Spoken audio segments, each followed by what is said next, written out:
আমার চ্যানেলে তোমাদের সকলকে স্বাগত। আজ আমরা ক্লাস 6-এর রায় মার্টিন প্রশ্নবিচিত্রা থেকে পরিবেশের প্রথম পর্যায়ক্রমিক মূল্যায়নের 13 নম্বর স্কুল সলভ করব।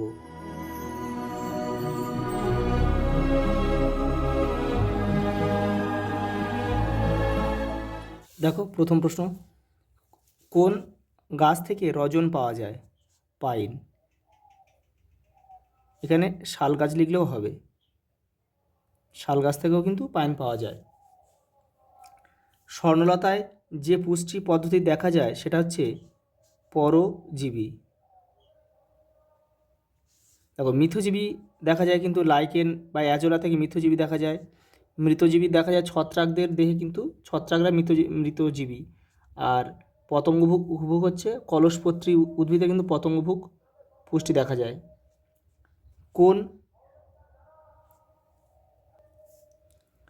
কোন জিনিসটি প্রাণীদের থেকে পাওয়া যায়? এখানে হবে উল।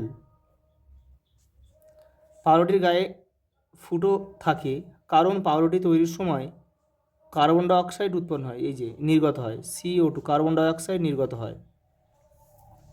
পরেরটা দেখো, প্রদত্ত কোন ঘটনাটি একমুখী? দেখো লোহাকে গরম করা, মূলের সাহায্যে জল শোষণ, বৃষ্টিপাত, দেখো জলের বাষ্পীভবন।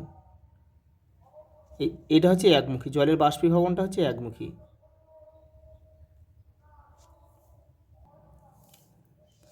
পরের প্রশ্ন দেখো, একটি রাসায়নিক সার, এটা হবে ডাইঅ্যামোনিয়াম ফসফেট। আর DDT, ম্যালাথিয়ন, ব্লিচিং পাউডার এগুলো হচ্ছে রাসায়নিক কীটনাশক। ব্যাঙ বা পাখি ফসলের পক্ষে ক্ষতিকারক পোকামাকড় খেয়ে নেয়। এটা একটি প্রাকৃতিক ঘটনা। পরেরটা দেখো, খাদ্য হজমের পর সরল যৌগ তৈরি হয়, এই রাসায়নিক পরিবর্তনটি যার সাহায্য করে সেটি হলো অক্সিজেন। দেখো অধাতু হলো, এখানে অধাতু হচ্ছে গ্রাফাইট।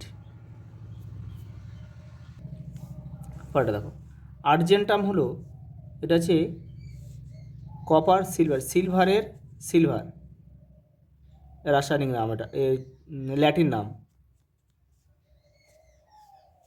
ফসফরাস পেন্টাক্লোরাইডে ক্লোরিন অণুর সংখ্যা, পেন্টাক্লোরাইড হচ্ছে অণুর সংখ্যা হচ্ছে 5।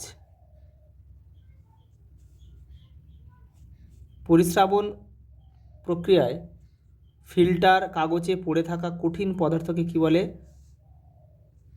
কঠিন পদার্থকে বলে হচ্ছে অবশেষ। পরেরটা দেখো, একটি গাছের নাম লেখো যার কাণ্ড থেকে তন্তু পাওয়া যায়। পাট, শন। দেখো দুটি অ্যান্টিবায়োটিকের নাম লেখো। দেখো স্ট্রেপ্টোমাইসিন,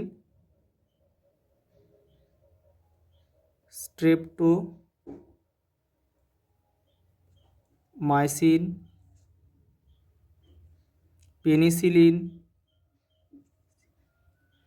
এরিথ্রোমাইসিন,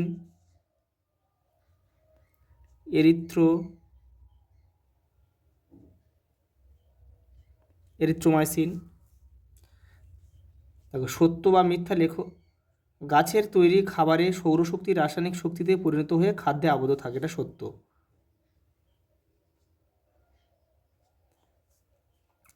হলুদ লাগানো কাগজকে চুন জলে ডোবালে কি ঘটবে? কাগজটি লালচে আকার ধারণ করবে,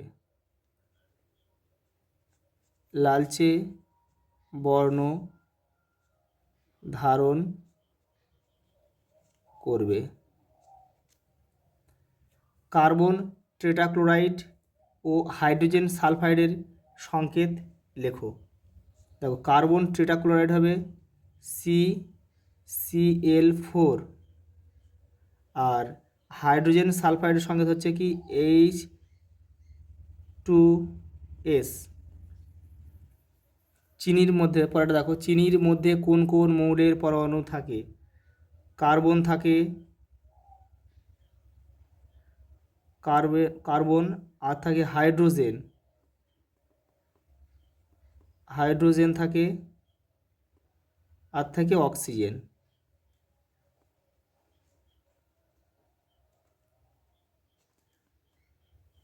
পরেরটা দেখো,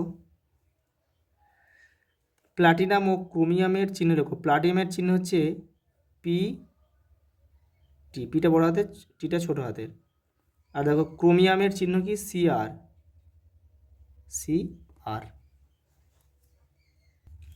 পরের প্রশ্ন দেখো, শালিক ও গন্ডারের মধ্যে কিভাবে মিথজীবিতা গড়ে ওঠে। দেখো 11 নম্বর পেজে রয়েছে। দেখো এই যে গন্ডার আর শালিক, এখানে দেখো শালিক গন্ডারের পিঠে বসে গন্ডারের চামড়ার এঁটুলিগুলোকে খেয়ে গন্ডারকে স্বস্তি দেয়, পরিবর্তে শালিকরা এঁটুলিগুলোকে খাবার হিসেবে পায়। পরেরটা দেখো, কড ও হাঙরের যকৃৎ তেলে কী কী ভিটামিন থাকে। ভিটামিন এ আর ভিটামিন ডি।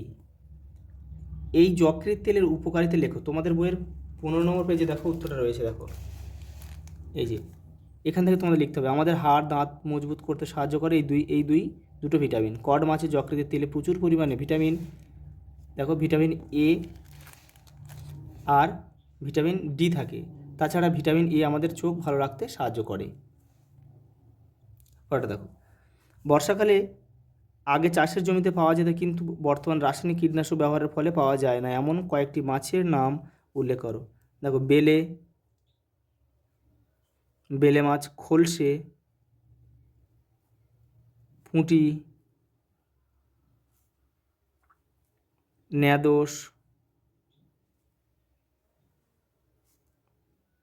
ল্যাঠা প্রভৃতি। পরেরটা দেখো, রেল লাইনের জোড়ার মুখে ফাঁক রাখা হয় কেন।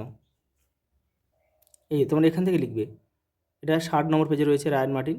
রেল লাইনে উপযুক্ত ফাঁক না থাকলে রেল লাইন প্রসারণজনিত বলের জন্য লাইন বেঁকে মাটি ছেড়ে উপরে উঠে পড়তো, ফলে দুর্ঘটনা ঘটতো। তাই রেল লাইনে পরপর দুটি পাতকে সরাসরি যুক্ত না করে কিছুটা ফাঁক রেখে দুপাশে আটকে দেওয়া হয়। এতে গরমে প্রসারণ ও ঠান্ডায় সংকোচনের কোনো সমস্যা হয় না। ওটা দেখো, গরমকালে শিশির জমে না কেন, দেখে নাও। পরেরটা দেখো, যোজ্যতা কাকে বলে। এই দেখো, কোনো মৌলের পরমাণুর অপর কোনো মৌলের পরমাণুর সঙ্গে যুক্ত হয়ে যে যৌগ গঠন করার ক্ষমতাকে যোজ্যতা বলে। যেমন অক্সিজেনের যোজ্যতা 2। পরের প্রশ্ন দেখো, সঙ্গে একটা রয়েছে, হাইড্রোজেন সালফাইড যৌগে সালফারের যোজ্যতা কত। হাইড্রোজেন সালফাইডের সংকেত কি H2S, অর্থাৎ এখানে সালফার, তাহলে এস মানে সালফার এখানে, তাহলে সালফারের যোজ্যতা কিন্তু দেখো হাইড্রোজেনের সঙ্গে যেটা হচ্ছে সেটাই হবে, তাহলে এটা হবে, তাহলে সালফারের যোজ্যতা হবে 2। পরেরটা দেখো, ক্রোমিয়াম, ক্লোরিন, ম্যাগনেসিয়াম, ম্যাঙ্গানিজ ইত্যাদি মৌলের চিহ্ন লিখতে কি অসুবিধা হয়, দেখে নাও।